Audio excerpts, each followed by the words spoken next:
Hey everybody, it's Greg and Jan of Strange RV Tours, and we are in Pahrump, Nevada, just outside of Pahrump, Nevada actually. But we are at the final resting place of the last renegade outlaw Indian in Nevada. His name was Quehoe, and we're going to show you his final resting place and tell you a little bit more about him. Join us.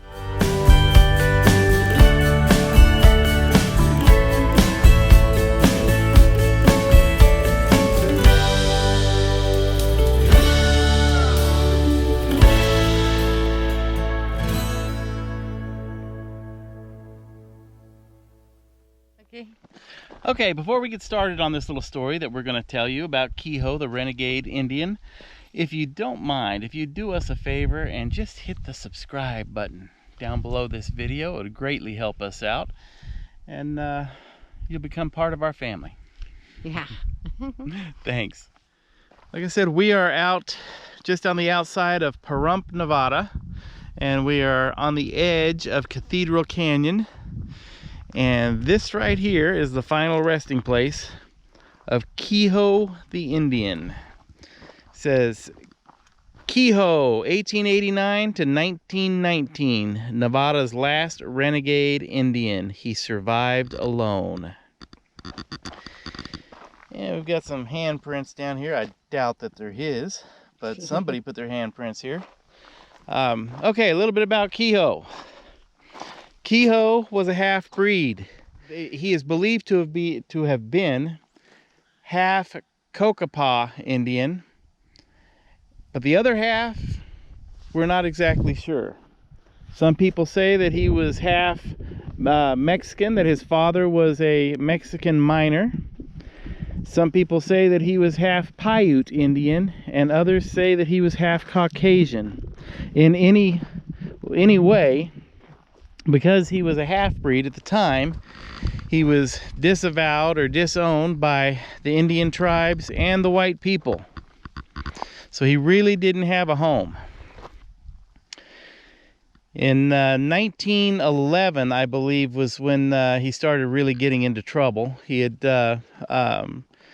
killed, overall he killed between 16 and 20 people, it is believed, possibly more.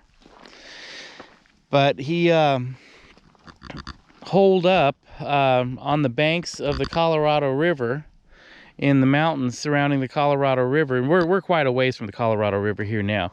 But they knew that he was active because they kept finding dead miners, dead people that were campers all around the Colorado River area. And Quehoe was born with a club foot. And when the investigators would go out to find out what had happened to people, they were finding club foot marks on the ground leaving the scenes of the crime.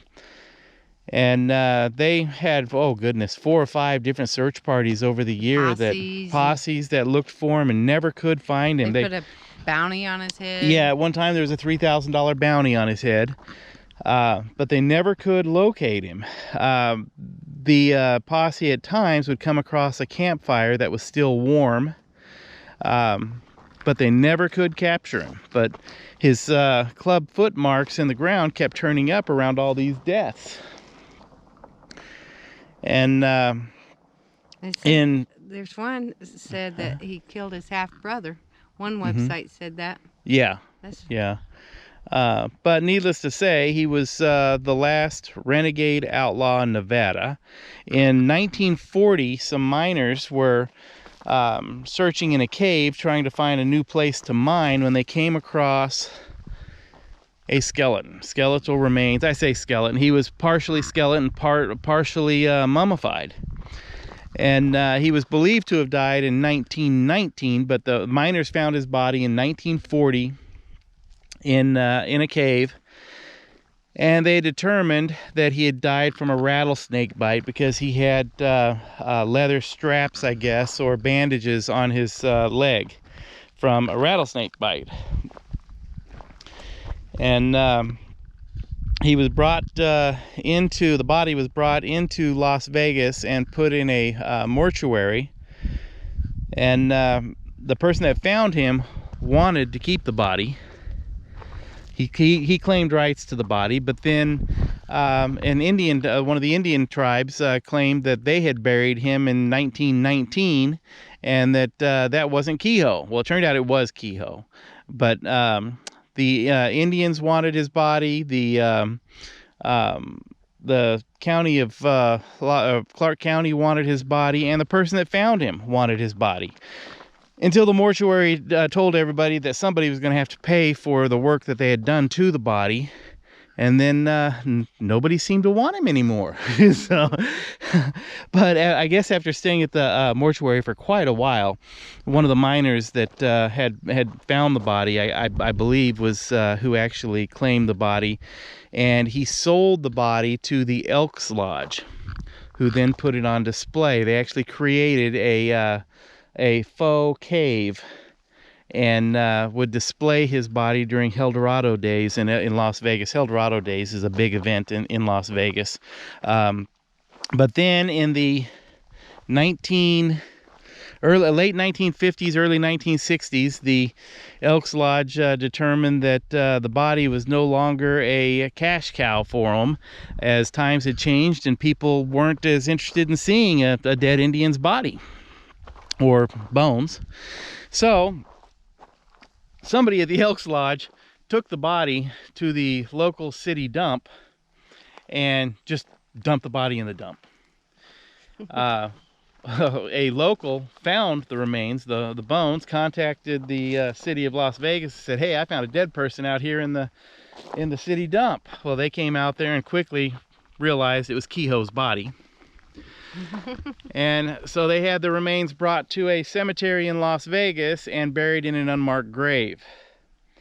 The owner of Cathedral Canyon at the time had found out about it and had the remains moved from the unmarked grave here to Cathedral Canyon, where Quehoe resides today. And he has a wonderful view of the entire valley here in Pahrump and of Cathedral Canyon, which is down below us here. Which, quite honestly, I say is a much more fitting place to have him buried than to have him in a unmarked local cemetery. He was he lived his life in the wild, and this is probably where he would prefer to be buried. But this is Quehoe, and Quehoe was one bad hombre. Yeah. He really was. This guy lived by the gun, died by the gun. When they found his body in the cave, or his mummy in the cave, they realized it was Quehoe because some of the shotgun shells there was two guns that were in the cave with him, and some of the shotgun shells from one of the guns matched the shotgun shells from some of the murders that had been committed.